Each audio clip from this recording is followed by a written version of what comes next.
रामायण काल में पक्षियों की बड़ी ही भूमिका रही है। एक और जहाँ कौवे के आकार के काकभुसंडी की चर्चा मिलती है, तो दूसरी ओर देव पक्षी गरुड़ की और अरुण का उल्लेख भी मिलता है। गरुड़ ने ही श्री राम को नागपाश से मुक्त कराया था। इसके बाद संपाति और जटायु का विशेष उल्लेख मिलता है। जटायु को श्री राम की राह में शहीद होने वाला पहला सैनिक माना जाता है। लोमस ऋषि के श्राप के चलते काकभुसंडी कौवा बन गए थे। लोमस ऋषि ने श्राप से मुक्त होने के लिए उन्हें राम मंत्र और इच्छा मृत्यु का वरदान दिया। कौवे के रूप में ही उन्होंने अपना संपूर्ण जीवन व्यतीत किया। वाल्मीकि से पहले ही काकभुसंडी ने रामायण गरुड़ को सुना दी थी। इससे पूर्व हनुमान जी ने संपूर्ण रामायण का पाठ लिखकर समुद्र में फेंक दी थी। वाल्मीकि श्री राम के समकालीन थे। उन्होंने रामायण तब लिखी जब रावण वध के बाद प्रभु श्री राम का राज्याभिषेक हो चुका था। आओ जानते हैं संपाति और जटायु के बारे में ऐसी बातें जो आपने अभी नहीं जानी होंगी।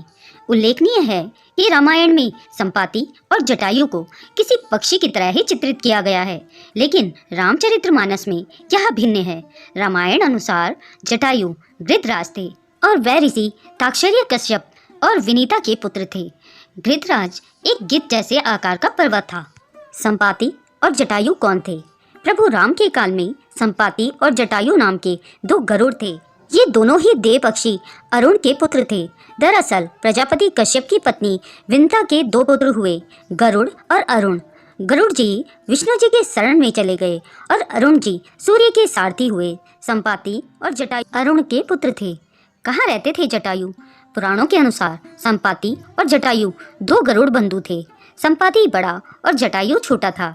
ये दोनों विंध्याचल पर्वत की तलहटी में रहने वाले निशाकर ऋषि की सेवा करते थे और संपूर्ण दंडकारण्य क्षेत्र विचरण करते रहते थे।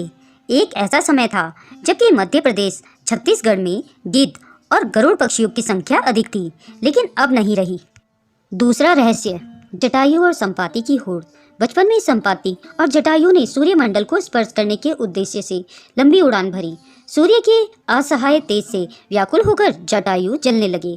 तब संपाति ने उन्हें अपने पक्ष में नीचे सुरक्षित कर लिया, लेकिन सूर्य के निकट पहुंचने पर सूर्य के ताप से संपाति के पंख जल गए और वे समुद्र तट पर गिरकर चेतना शून्य हो गए।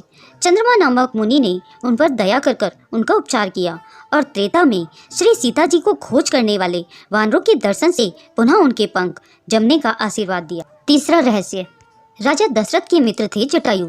जब जटायु नासिक के पंचवटी में रहते थे, तब एक दिन आखेट के समय महाराज दशरथ से उनकी मुलाकात हुई और तभी से वे दशरथ के मित्र बन गए थे। वनवास के समय जब भगवान श्री राम पंचवटी में पर्णकुटी बनाकर रहने लगे, तब पहली बार जटायु से उनका परिचय हुआ। चौथा रहस्य, जटायु का बलिदान।